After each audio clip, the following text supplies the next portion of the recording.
Hey guys, welcome back to my YouTube channel. I would like to start off by saying thank you so much for the support that you guys have shown me, especially with the last video. The feedback was quite positive, and thank you so much to everyone who shared the link and told their friends about the channel.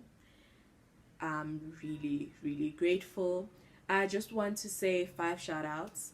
I think this is what I'm gonna do from now onwards. Just give 5 shout outs to the people that I've seen are doing the most in terms of supporting me.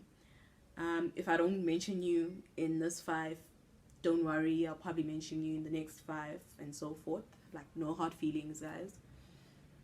The first person that I would like to call to give a shout out to is Rimufilwe.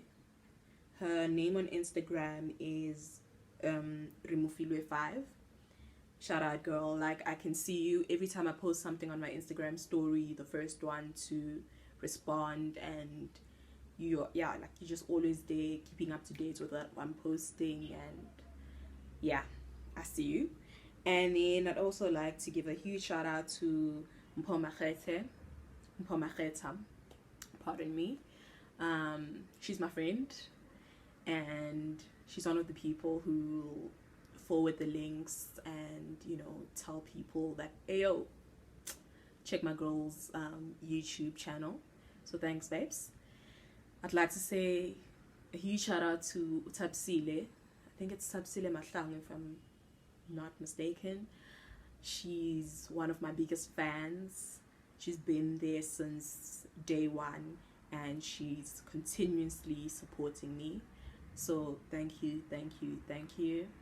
I'd also like to say a shout out to my half sister, Pamela Shinga. Thanks, sis, for everything, really. And the last person that I'd like to give a shout out to is Bradley. I believe it's Bradley West. Thank you, friend. Like, you've been with me through this journey, holding my hand, acknowledging that this is not always easy, and still giving me the courage to go forth anyway. So thank you. Guys, without further ado, if you haven't subscribed, please do so right now. In fact, we'll just give you 5 minutes to do that. So you have 5 minutes to just click on the subscribe button, and we'll wait. So I hope you have subscribed. So yeah, this week is a bit like I'm out here calling you guys out for the things that you've done. Jokes, guys. This week is something that I do on not on a daily basis, but on a regular basis, and that's calling myself out on the bad things that I do within my relationships. Be it my friendships, my relationships with my classmates, any kind of relationship, really. And I think it's important that each and every one of us does this introspection sort of exercise, because it's very important to realize that the other person will never be 100% correct, and they'll also never be 100% wrong. In the same way, you will also make mistakes, and you need to acknowledge that for this friendship, for this relationship to sort of work, because it does take to be in a relationship. And you always pointing out the finger and saying it's the next person really doesn't help the situation. So these are the 5 general things that I feel I generally do incorrectly within my relationships. They are things that I am working towards getting rid of and sorting out, but it is a work in progress. So I do ask that the people who are within my relationship spheres to be patient with me. The first one is I am a professional ghoster. Um, yeah, I ghost people. Whenever we have fights or something in my friendship or relationship doesn't go right, I tend to just blue tick you or block you. If it's really bad, like, if it's like really bad, I'll probably block you on WhatsApp and on my callers list, so I won't even get a notification that you tried to call me or you tried to send a message. And the reason why I do it is because I'm sort of preventing myself from saying things that I later on regret.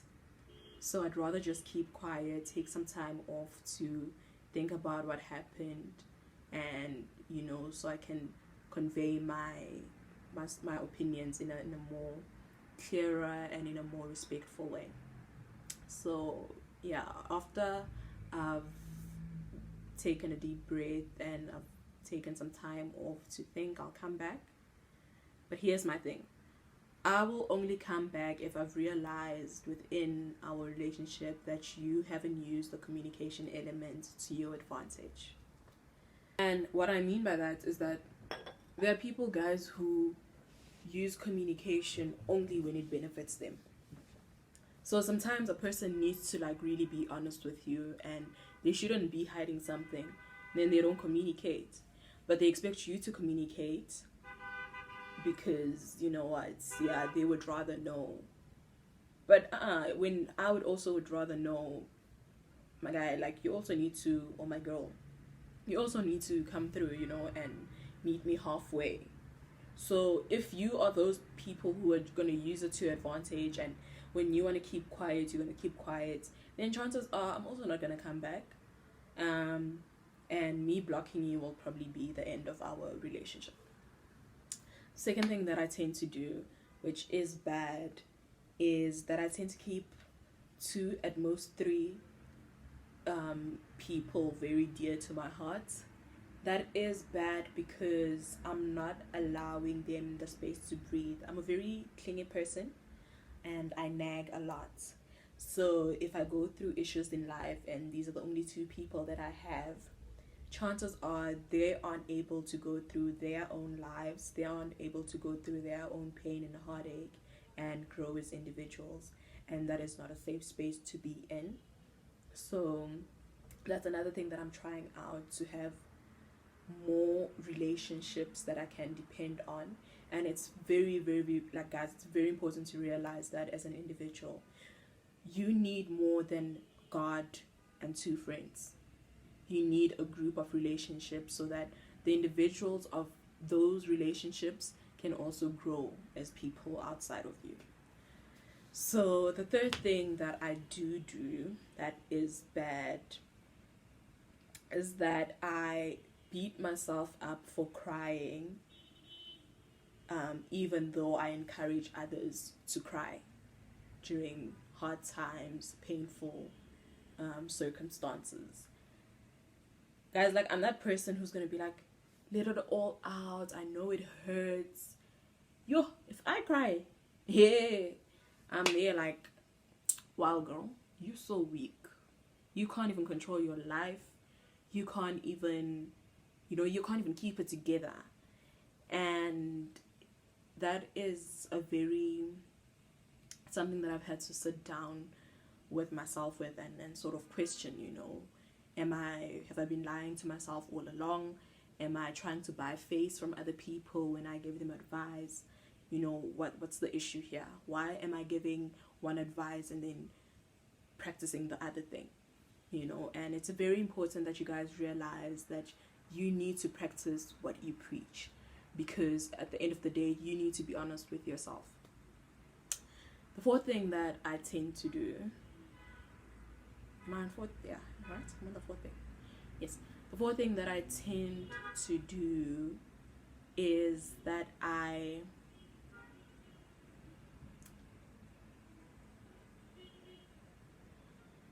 guys, I cut people off.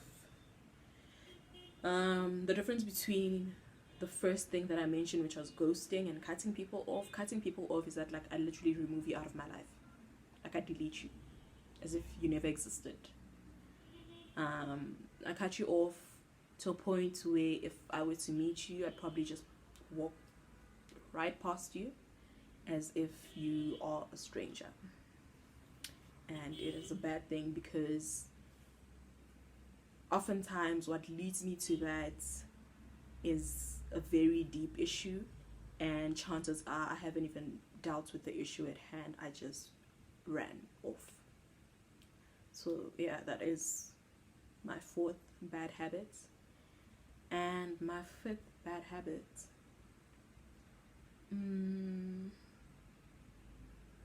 okay, so I've mentioned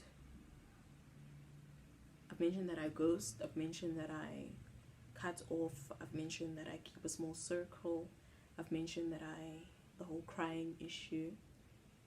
And then the fifth one, why is it disappearing on me now? Oh, yeah. The first one is that I find it very difficult to compromise. Yo, guys, I struggle with this one here. Like, if there's anything that probably wrecks my relationships, it has to be this. The fact that, I need to fight before I can agree to compromising. And I do understand the reasons behind compromise. And in Zulu we have a saying that says izandla ziyagezana, and people have compromised so much for me, so it shouldn't even be an issue, for me to compromise. But it is, and it is something that I'm working on. And so yes, so those are my 5 bad habits that I am slowly putting into the trash. It is a work in progress. Some of these things are things that I've done literally like forever, so it's not quite, it's not the easiest thing to now suddenly just stop them. But what I have realized is that habits, good or bad, are things that mold us. And so if it is within your control, try to make your habits as good as possible, or if not, try to improve them. And that's basically what I was trying to get at with this particular video. And guys, it's very important that you acknowledge that you are a human being. The other person won't always be right, in as much as they won't always be wrong, and same for you. You won't always be right, and it's just being mature enough to say, I'm a human being, I make mistakes, and it's okay. That is the beauty of life, me learning from my mistakes and acknowledging them. Because this thing of us sitting down and pointing the finger to other people and never taking accountability for what happens within our relationships, that is what wrecks most relationships. You thinking that it's a one-sided thing when really it never is. So I would just like to find out, what are your guys' bad habits, and do you guys sit down and do this whole introspection exercise? And what are the things that you often find out? Are they new things? Are they always the same thing? And perhaps share, what are you doing to sort of progress, And remember that the bettering of your relationships also lies with you. Until next week for the next episode. Goodbye.